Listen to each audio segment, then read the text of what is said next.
Welcome to news talk with VD Sameer.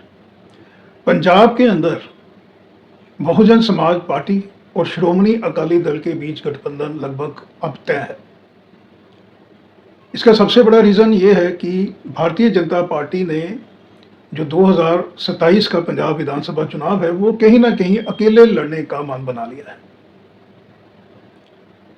और जो गठबंधन का रास्ता है बिटवीन बसपा एंड श्रोमणी अकाली दल वो लगभग क्लियर हो गया है। तो बिंदुवार मैं आपको बताने की कोशिश करूंगा कि पंजाब का जो इस वक्त पॉलिटिकल सिनेरियो है वो बहुत ज़्यादा कॉम्प्लेक्स है। इंडिविजुअल तौर पे अगर हम देखें तो पंजाब के अंदर इस वक्त सत्ता में आम आदमी पार्टी है, Congress, Bharatiya Janata party, regional party जो रीजनल दल है अकाली दल, और बहुजन समाज पार्टी। इसके अलावा श्रोमणी अकाली दल से जो लोग अकाली दल को छोड़ के गए हैं उन्होंने अलग से जो अपना संगठन तैयार किया है वो भी इस चुनावी अखाड़े में उतरने को तैयार है। तो 6 कोनियां जो फाइट है वो पहली बार हमको दिखाई देगी पंजाब के अंदर 2027 विधानसभा चुनाव में। सबसे पहले बात करते हैं बसपा की। बहुजन समाज पार्टी का बहुत लंबे समय से बहुत ही स्ट्रांग जनाधार है पंजाब के अंदर। बसपा के जो फाउंडर थे, संस्थापक थे माननीय काशी राम जी, उनका बर्थ प्लेस पंजाब है, और पंजाब में दलित समाज की रेशो के हिसाब से सबसे ज़्यादा परसेंटेज है ऑल इंडिया अगर सभी स्टेट्स की हम देखें। तो ये दो चीज़ जो बसपा के फेवर में जाती हैं, एक तो माननीय काशी राम जी की जन्मभूमि है पंजाब, और दूसरा जो एससी समाज है उसकी बहुत बड़ी से और बहुत बड़ी संख्या है पंजाब में। अब ये जो एससी समाज है, क्योंकि बसपा ने पिछले 2 लगभग विधानसभा चुनाव में दूरी बनाई थी पंजाब से, तो ये जो एससी समाज है ये कुछ हद तक कांग्रेस और पिछले जो विधानसभा चुनाव हुए थे 2022 के अंदर, तो ये शिफ्ट हो गया था बहुत बड़ी संख्या में आम आदमी पार्टी के पास। लेकिन जैसे अभी बसपा एक्टिव हुई है पंजाब के अंदर, तो ये जो अंक गणित है स्पेशली एससी समाज का, ये बहुत हद तक आ जाएगा बसपा की तरफ। स्पेशली जो दोआबा रीजन है जिसके अंदर जलंधर, हुशियारपुर, नवांशहर और ये बेल्ट जाती है रोपड़ तक। इसके अलावा मालवा में भी बहुत ज़्यादा जो इन्फ्लुएंस है वो बसपा का है। तो मैं भी डिटेल में आपको बताऊंगा कि भारतीय जनता पार्टी ने जो फैसला किया है कहीं ना कहीं श्रोमणी अकाली दल से अलग चुनाव लड़ने का, उसकी सबसे बड़ी वजह यह है कि भारतीय जनता पार्टी लगातार बड़े सिख चेहरे, जो जट सिख चेहरे हैं, जट सिख चेहरे ही लगातार मुख्यमंत्री बनते आए हैं पंजाब के अंदर।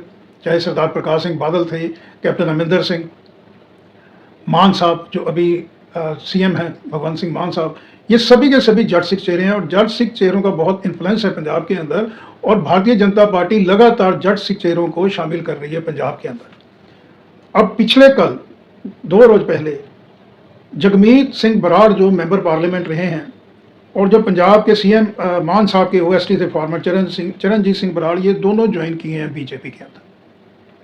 तो बीजेपी जो 3 सेगमेंट है पंजाब के, मालवा, माझा, दोआबा, तीनों में जट सिख चेहरों को पार्टी में शामिल करवा के और अर्बन वोटर के साथ जाने की तैयारी में है आने वाले विधानसभा चुनाव में। मैं आपको बताऊंगा कि इसके पहले रवनीत बिट्टू, सुनील जाखड़, राणा गुरमीत सिंह सोढ़ी, मनप्रीत सिंह बादल, ये तमाम कांग्रेस और अकाली दल से छोड़ के शामिल हुए भारतीय जनता पार्टी में। मनप्रीत बादल साहब भी पहले अकाली दल में थे लेकिन फिर वो कांग्रेस में आए। तो ये 4 बड़े चेहरे शामिल हुए बीजेपी में। इसके अलावा कैप्टन अमरिंदर सिंह साहब भी इस वक्त बीजेपी में उनके साथ हैं।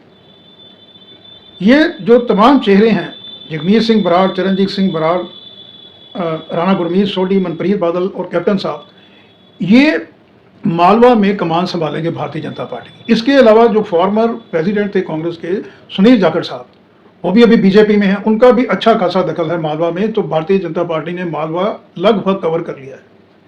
जहां तक बात है माझा की, तो माझा के अंदर फतेह जंग सिंह जो भाजपा हैं, जो पहले कांग्रेस में थे, ये अभी भारतीय जनता पार्टी में है, और कहीं ना कहीं जो माझा है उसकी कमान ये संभाल रहे हैं। इसके अलावा SR लदर साहब जो रिटायर्ड IAS ऑफिसर हैं, ऐसी समाज से आते हैं, इन्होंने कमान संभाली हुई है भारतीय जनता पार्टी की दोआबा में। दोआबा वही सेगमेंट है जहां पे दलित समाज की बहुत बड़ी से है। तो बीजेपी ने जो अपनी स्ट्रेटजी बनाई है वो क्लियर है कि श्रोमणी अकाली दल के साथ वो नहीं जाने वाले हैं। हाँ, श्रोमणी अकाली दल से जो अलग हुआ अकाली दल है उसके साथ अलायंस हो सकता है, इसकी संभावना है, लेकिन जो श्रोमणी अकाली दल सुखबीर सिंह बादल जिसके प्रेसिडेंट हैं उसके साथ संभावना दूर दूर तक खत्म हो गई है बीजेपी के अलायंस की। अब जो रणनीति बन रही है पंजाब के अंदर जो बीएसपी के मेन लीडर्स हैं, जैसे डॉक्टर अवतार सिंह करीमपुरी साहब प्रेसिडेंट हैं, इसके अलावा रणधीर बेनीवाल, नक्षत्र पाल, बलविंदर कुमार, हरभजन सिंह और बलविंदर बिट्टा जी जैसे जो लीडर हैं जो कोर टीम में हैं बसपा की, ये लगातार ग्रामीण एरिया में और अर्बन एरिया दोनों जगह लगातार काम कर रहे हैं। इनकी जो टीम वर्क है, इनका जो एफर्ट है वो हमको दिखाई भी दिया था जो अभी पंचायत के चुनाव हुए पंजाब में, ज़बरदस्त परफॉर्मेंस हुई थी स्पेशली द्वाबा सेगमेंट के अंदर बीएसपी की। तो बीएसपी का जनाधार मालवा जो सबसे बड़ा सेगमेंट है, मालवा में मैं बताना चाहूँगा 69 सीट्स हैं, 25 माजा में है और 23 द्वाबा में है, तो 117 सीटें हैं टोटल विधानसभा की पंजाब के अंदर। तो लगभग आप ये मान के चलिए कि 85 सीट्स से 90 सीट्स इस तरह की हैं पंजाब में जहां पे इस वक्त बीएसपी पूरा दमखम लगाए हुए है। और जो सत्ता में आम आदमी पार्टी है उसकी भी कहीं ना कहीं वो भी अपनी वापसी एंटी इनकम्बेंसी, क्योंकि भगवंत मान साहब की सरकार के अगेंस्ट बढ़ रही थी, उसको काउंटर करने के लिए कुछ एडमिनिस्ट्रेटिव रिफॉर्म्स आम आदमी पार्टी कर रही है। लगातार जो सीनियर ब्यूरोक्रेट्स हैं और जो फील्ड के अंदर आईपीएस ऑफिसर्स हैं उनकी पोस्टिंग ट्रांसफ़र हो रही है, यानी ट्रांसपेरेंसी कहीं ना कहीं दिखाने की कोशिश में है और एडमिनिस्ट्रेटिव रिफॉर्म करने की कोशिश में लगी हुई है आम आदमी पार्टी, ताकि काउंटर किया जा सके एंटी इनकम्बेंसी से जो बढ़ रही है। इसके अलावा अर्बन वोटर्स पे बहुत कंसंट्रेट कर रही है आम आदमी पार्टी, और जो कुछ वेलफेयर स्कीम्स भी बहुत बड़े लेवल पे लेके आने वाली है आम आदमी party before the assembly elections of 2027, जिसके अंदर सबसे बड़ी स्कीम आम आदमी पार्टी जो लाने की तैयारी में है, जो अभी लगभग उन्होंने चॉक आउट कर लिया सारा जो प्लान है, वो है कि 10 लाख रुपए तक का जो हेल्थ बीमा है वो स्टेट गवर्नमेंट सभी को देगी जो रेजिडेंट हैं पंजाब के, परमानेंट रेजिडेंट हैं जिनका वोटर कार्ड बना हुआ है। तो आम आदमी पार्टी भी पूरा कोशिश कर रही है, भारतीय जनता पार्टी मैंने आपको बताया पूरा कोशिश कर रही है। बहुजन समाज पार्टी के लिए इस बार ज़मीन जो है वो बहुत उपजाऊ है पंजाब के अंदर। तो तीन मैंने आपको पार्टीज का बताया। श्रोमणी अकाली दल जो शिखर से शून्य पे पहुंच गई पिछले लगभग 8 से 10 साल में, लगातार डेक्लाइन, बहुत परफॉर्मेंस जो है वो खराब रहा श्रोमणी अकाली दल का, जो कहीं कभी सरदार प्रकाश सिंह बादल साहब लीड किया करते थे, मुख्यमंत्री थे वो लगातार रहे बीजेपी के साथ जब अलायंस था श्रोमणी अकाली दल का। आज हालत ये है कि पार्टी के अंदर इंटरनल कॉन्फ्लिक्ट है, कला क्लेश की स्थिति है। कहीं ना कहीं अकाली दल के सीनियर लीडर्स ने चैलेंज किया था सुखबीर सिंह बादल की लीडरशिप को भी, और इसी को लेकर उन्होंने अलग धड़ा बनाया। आज पोजीशन यह है कि श्रोमणी अकाली दल के पास केवल एक एमएलए यानी एक विधायक और एक मेंबर पार्लियामेंट है, और ये जो दोनों जीत के आए, एक एमपी और एक एमएलए, ये दोनों बादल परिवार से ताल्लुक रखते हैं। एक विक्रम सिंह मठिजिया साहब हैं, उनकी वाइफ हैं, वो एमएलए हैं, और जो एमपी हैं एक हरसिमरत कौर बादल, वो भी बादल परिवार से हैं, और सरदार सुखबीर सिंह बादल की वो वाइफ हैं, और प्रकाश सिंह बादल साहब की डॉटर इन लॉ। तो एक एमएलए और एक एमपी की पार्टी रह चुकी है इस वक्त श्रोमणी अकाली दल। लेकिन श्रोमणी अकाली दल लगातार पिछले 6-7 महीने से पूरा जोर लगाई है, कॉन्सेंट्रेट कर रही है, स्पेशली जो रूरल एरिया है, रूरल एरिया माजा के अंदर और मालवा के अंदर कहीं ना कहीं वापसी भी दिखाई देती हमको, हम फील कर सकते हैं फील्ड के अंदर। तो श्रोमणी अकाली दल को जो इस वक्त एससी समाज के वोटर की दरकार है बहुत ज़्यादा, और जिस तरह से जनाधार बसपा का है स्पेशली रूरल पंजाब के अंदर एससी समाज की से लगभग 117 में से मैं समझता हूँ 35 से 40 सीटों पे तो बहुत बड़ा इन्फ्लुएंस है एससी समाज का। तो एससी समाज जो है वो कहीं ना कहीं बहुत दूर चला गया श्रोमणी अकाली दल से, और अगर ये गठबंधन होता है, नीड ऑफ द आवर है स्पेशली फॉर श्रोमणी अकाली दल, सुखबीर सिंह बादल साहब के लिए ये बहुत बड़ी एक ज़रूरत है कि उनको गठबंधन जो है अगर वो वापसी करना चाहते हैं तो बहुजन समाज पार्टी के साथ उनको करना पड़ेगा। बसपा को हालांकि इतनी ज़रूरत नहीं है, लेकिन श्रोमणी अकाली दल को बहुत ज़्यादा ज़रूरत है अगर उनको वापसी करनी है, क्योंकि भारतीय जनता पार्टी से काफ़ी ज़्यादा उनके डिफरेंसेस हैं। तो बीएसपी बहन मायावती जी के साथ बात कभी भी हो सकती है। श्रोमणी अकाली दल के जो कोर टीम के सदस्य हैं, यदि सुखबीर सिंह बादल साहब और हरसिमरत कौर बादल जो मेंबर पार्लियामेंट है, मौजूदा समय में सुखबीर सिंह बादल ही श्रोमणी अकाली दल को लीड कर रहे हैं, लगातार मेहनत भी कर रहे हैं, और लगभग मैं समझता हूँ 30-35 सीटों पे उनकी कहीं ना कहीं वापसी भी होती हुई दिखाई दे रही है। तो अलायंस श्रोमणी अकाली दल का और अगर बीएसपी का होता है तो फील्ड के अंदर ज़मीनी स्तर पे ये बहुत ही एक कॉम्पैक्ट, जिसको अलायंस बोलते हैं, वो होगा। इस अलायंस में विचारधारा जो है वो भी लगभग श्रोमणी अकाली दल की बसपा के साथ मैच करती है। और सबसे बड़ी बात यह है कि रीजनल पार्टी होने का कहीं ना कहीं एक एज भी मिल सकता है श्रोमणी अकाली दल को। बसपा की जो इस वक्त पोजीशन है, बसपा दोआबा के अंदर लगभग 15 सीटों पे बहुत ही स्ट्रांग पोजीशन में है बसपा। और जिस तरह से बसपा को डॉक्टर अवतार सिंह करीमपुरी इस वक्त लीड कर रहे हैं पंजाब के अंदर, वो काबिले तारीफ है, उसका रिजल्ट दिखाई दे रहा है। और आकाश आनंद के जो 2 दौरे मैंने पहले अपने वीडियो में बताया था, वो 2 दौरे जो पंजाब में हुए, एक दोआबा में और एक कैपिटल चंडीगढ़ में, उससे भी बसपा को बहुत फायदा हुआ है। लेकिन बसपा को और ज़्यादा फायदा लगभग 15 से 20 सेगमेंट पे और बहुत फायदा हो सकता है कि अगर बहन जी के टूर, क्योंकि बहन जी काफ़ी समय से पंजाब में नहीं आई हैं, अगर बहन जी पंजाब में विजिट करती हैं, मालवा माजा दोआबा में 3 सेगमेंट्स के अंदर अगर बहन जी की 6 से 7 रैलीज भी हो जाती हैं, तो सारा का सारा सत्ता का समीकरण बदल सकता है पंजाब के अंदर। इसके अलावा जो फील्ड की असेसमेंट अभी है, आकाश आनंद की लगातार यूथ वोटर, उसमें एससी समाज के अलावा जनरल कैटेगरी स्वर्ण समाज का इकोनॉमिक वीकर सेक्शन भी शामिल है। सोशल इंजीनियरिंग जो है वो बसपा ने चालू कर दी है कहीं ना कहीं पंजाब के अंदर, और सोशल इंजीनियरिंग को लीड कर सकते हैं आकाश आनंद। जिस तरह से आकाश आनंद के पंजाब के अंदर 2 दौरे हुए हैं, अगर ये मोटा मोटा विधानसभा चुनाव में 1 साल का समय ही रह गया है, अगर आकाश आनंद के सेगमेंट वाइज दौरे होते हैं, मैंने पिछले तमाम अपने वीडियोस में भी बताया, तो बसपा की पोजीशन बहुत ज़्यादा स्ट्रांग हो जाएगी।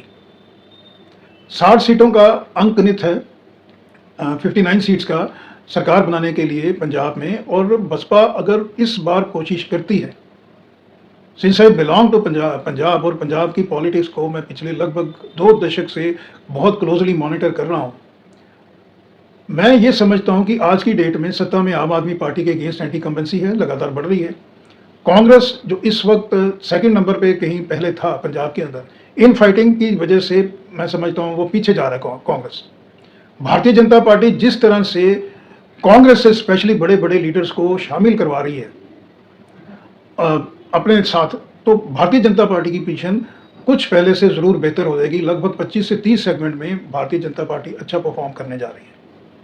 लेकिन सबसे ज़्यादा जो बेटर पोजीशन इस वक्त मुझे लग रही है वो है बसपा की, क्योंकि पंजाब की जनता ने श्रोमणी अकाली दल भारतीय जनता पार्टी गठबंधन की सरकार देख ली है, कांग्रेस की सरकार देख ली है, इसके अलावा जो बहुत बड़े वायदे करके आम आदमी पार्टी की सरकार आई थी उसको भी देख लिया है पंजाब की जनता ने।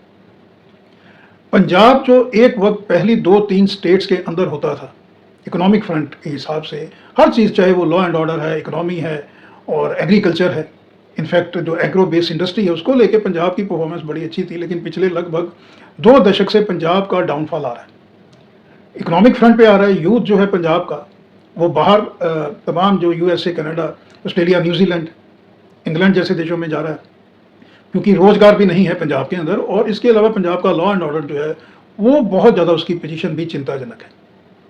नशा जो है वो पहले की बजाय कुछ बड़ा ही है, यानी फील्ड के अंदर आम आदमी पार्टी ने सिंसियर एफर्ट, मैं आपको बिल्कुल ब्लैक एंड वाइट एनालिसिस आज पंजाब का बता रहा हूँ, विदाउट एनी बायस, किसी भी पार्टी का मैं पक्ष लेने के लिए ये वीडियो मैंने तैयार नहीं किया है।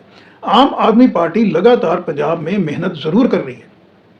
सोशल जो वेलफेयर की स्कीम्स हैं वो भी पंजाब के अंदर आम आदमी पार्टी जो है वो इंट्रोड्यूस कर रही है। अभी जैसे मैंने हेल्थ इंश्योरेंस का बताया, बहुत बढ़िया स्कीम है। इसके अलावा जो इलेक्ट्रिसिटी है 600 यूनिट वो भी फ्री हैं। और कुछ जो टोल नाके हुआ करते थे, वो मान साहब की सरकार ने वो टोल नाकों को भी हटाया है और रिलीफ देने की कोशिश की है उन्होंने आमजन को।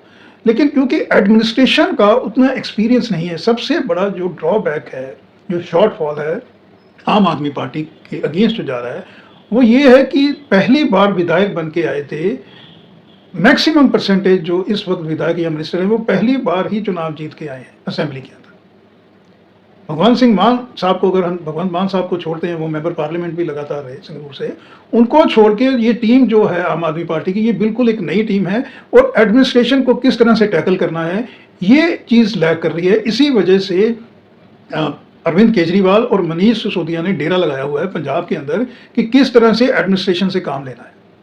तो तमाम एफर्ट्स कर रही है आम आदमी पार्टी, लेकिन लोगों के अंदर जो लोगों ने उनसे एक एक्सपेक्टेशंस लगाई थी वो बहुत ज़्यादा हाई ऊंचे दर्जे की थी, और उस स्टैंडर्ड पे अभी फिलहाल मैच नहीं कर रही है आम आदमी पार्टी। कोशिश वो जरूर कर रहे हैं। तो तमाम पार्टीज का अंकगणित मैंने आपको बताया। जो सबसे बड़ा इस वक्त पंजाब के अंदर प्लस चल रहा है वो बसपा के लिए ही चल रहा है, और बसपा की क्योंकि जमीन के अंदर इस वक्त पकड़ बहुत बढ़िया है, इसीलिए श्रोमणी अकाली दल देख रही है बहुजन समाज पार्टी की तरफ। और दूसरा मैं आपको ये बताना चाहूँगा, जो पंजाब का ज़मीनी इस वक्त मतदाता है वो ये चाहता है कि जो अलायंस है, जो गठबंधन है श्रोमणी अकाली दल का और बसपा का, वो जल्द होना चाहिए, नंबर 1। दूसरा ये कि जिस जिस सेगमेंट के अंदर एससी समाज की सेज ज़्यादा है और जहाँ पे सोशल इंजीनियरिंग का फैक्टर चल सकता है, वो सीटें मिलनी चाहिए without any issue Bahujan Samaj party को। ये दो चीज़ें, फिजिक्स और केमिस्ट्री धरातल पे तभी बेटर रहेगी अगर श्रोमणी अकाली दल जो रीजनल पार्टी है वो बसपा को ड्यू रिस्पेक्ट और रिगार्ड दे। ये मैं रिस्पेक्ट और रिगार्ड इसलिए कह रहा हूँ क्योंकि पिछली चुनाव में भी श्रोमणी अकाली दल का बसपा के साथ अलायंस हुआ था, और उस अलायंस का दोनों में से किसी को भी फायदा नहीं हुआ था। रीज़न ये था, एक वो गठबंधन हुआ था लेट, और उसके अंदर फिजिक्स केमिस्ट्री दूर दूर तक नहीं थी, वो नाम का ही गठबंधन था। यानी पंजाब के अंदर गठबंधन इस तरह का नहीं होना चाहिए जिस तरह से बसपा का गठबंधन हुआ था उत्तर प्रदेश के अंदर सपा के साथ, क्योंकि सपा का वोटर जो है वो भी अनमने मन से उन्होंने वोट करा था बसपा को, और बसपा के वोटर ने भी अनमने मन से वोट किया था सपा को। फिजिक्स केमिस्ट्री नहीं थी उस गठबंधन के अंदर, क्योंकि फील्ड के अंदर जो वर्कर है उनकी जो कंफ्यूजन थी गठबंधन को लेके, वो उस वक्त किसी भी को जो टॉप लीडर है, चाहे वो सपा का था या बसपा का, माफ कीजिए, उन्होंने वो नीचे तक कम्युनिकेट नहीं किया था यूपी के अंदर, इसलिए यूपी के अंदर अच्छी परफॉर्मेंस नहीं रही थी सपा और बसपा के गठबंधन की। अदरवाइज ये गठबंधन इतना बढ़िया था कि भारतीय जनता पार्टी को बहुत मुश्किल आने वाली थी उत्तर प्रदेश में। जो चुनाव हुआ था विधानसभा का, स्पेशली 2019 जब अलायंस हुआ था बिटवीन बसपा एंड सपा, तो पंजाब के अंदर ये गलती नहीं करनी चाहिए श्रोमणी अकाली दल और बसपा को।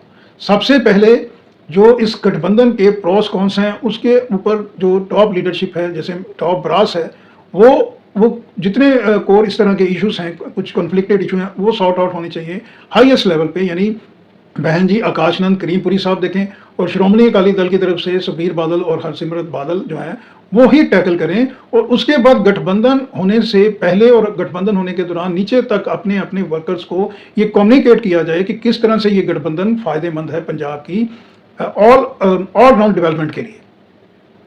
ये बताना पड़ेगा गठबंधन को कि हमारा विजन ये है, पंजाब की इकोनॉमी को लेके, इंडस्ट्री को लेके, एग्रो बेस इंडस्ट्री को लेके, नशे के ऊपर, लॉ एंड ऑर्डर और यूथ का जो पलायन है, ये किस तरह से ये गठबंधन इसके ऊपर सख्ती से काम करेगा और डेवलपमेंट की उस स्कीम्स को लेके आएगा जिससे एग्रो बेस इंडस्ट्री जो बैकबोन है एग्रीकल्चर, उसको सही दिशा मिल पाए। स्पेशली जो फार्मर्स हैं रूरल पंजाब का, उनके अंदर ये कम्युनिकेट करना पड़ेगा इस गठबंधन को।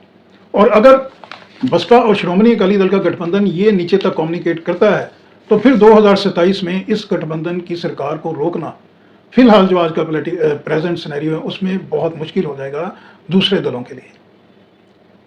तो आज की चर्चा में यही, फिर किसी और मुद्दे को लेकर आपके समक्ष हाजिर होऊंगा। तब तक के लिए नमस्कार, धन्यवाद, थैंक यू।